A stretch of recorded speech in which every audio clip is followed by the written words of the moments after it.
We've been talking about G machines on the show today. Well, let's take a look at one of the finest G machines in the world, the Ultima GTR. It's really an appropriate name because it's the ultimate G machine. It's got the best braking, the best handling, the best acceleration. There isn't a car on the planet that can run with it. Why don't we take a look at it? Now check out the lines of this car. If you're saying, boy, that looks like a GTP car, you're just about right. It really is. How about Stacy, our PHR video valet for the week? She's at Willow Springs with us when we went and tested this car. Beautiful place to test. Pretty challenging track, too. This very European-looking car actually utilizes American horsepower. That's an LS1 right out of the C5 Corvette. So you get the best of both worlds. You got the European handling, and you got the American horsepower. 345 horse. Yeah, this is really a Cobra for a new generation because the entire chassis is built in England, but like you say, American power plant. And look at that Spartan interior, a lot like a Cobra too. They make the seats. Ultima makes everything themselves in this car, with the exception of the engine and the gearbox. That's right. I mean, it's a unique view when you're sitting in there. It's almost like an arcade game. Absolutely. As she pulls up our fiberglass nose, you see Intrax coilovers, fully adjustable, unequal length A-arms. This thing's got a contact patch at all times.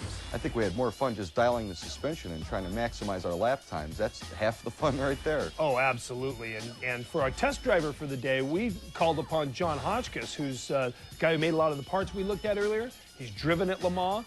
He's the man when it comes to testing stuff like this. And before this day, he had never had any seat time in this car, but I know he sure wanted some afterward. Well, when you're making over a full G on the skid pad, you want an accomplished driver such as John. I mean, you get out there, I mean, that's a tough deal. Yeah, absolutely. That's some of the numbers on this car, what make it so impressive. The thing only weighs 2,300 pounds, and with 345 horsepower, though it could take up to 1,000 horsepower, the car's basically got the best power-to-weight ratio of anything you're ever going to be able to find. How about 0 to 60 in 3.3 seconds? Now, in this configuration, it's only got a top speed of 153 miles an hour, but that's a bit of a misnomer. It's got a Porsche G50 gearbox mounted on the back and a transaxle layout, but you can change the gears inside that G50 gearbox, and the thing will run 220 miles an hour. It's been tested for that in the wind tunnel. It's great. I mean, for all you speed freaks out there, that might be the way to go. I mean, can you imagine 220 miles an hour on the street? My gosh. Give me the opportunity.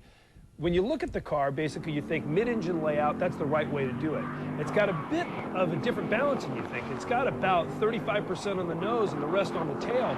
But if you look, that blunt nose gives it downforce, the rear wing's operable, and that gives the car perfect balance with a little bit of push. It plows a little bit at high speed for safety's sake. One of the first things I noticed about a Cam was just the superior fiberglass molding on it. I've never seen anything like it. Usually you can pick out a flaw, a wave, a ripple. Not this thing. It's like it's carved out of granite. The first thing I noticed, those big Pirellis on the back, look at the size of that rear wheel. 18-inch wheel like you normally find, but almost 14 inches wide. It's got the tire off an F40. If you look, it's got perfect grip. The thing doesn't make any noise, really. I was going to say, I was waiting to hear this thing like bouncing around corners. That thing is stuck like Velcro out there. The cool thing about the LS1 is that it's dead reliable. It's an American power plant that you can buy right from the dealership. And you can buy this thing, yeah, 98,000 bucks. It's a bit expensive for a roller. But where are you going to get McLaren F1 styles for a tenth of the price? That's the thing. The parts are right here in this country. You know, it's not some ornate combination. Well, there's a savings account, probably in Stacy's name, that's got the Ultima GTR written all over it. Cam, I want one. Yeah, you better sell a funny car to get one. We'll be right back. Let's get out the PlayStation.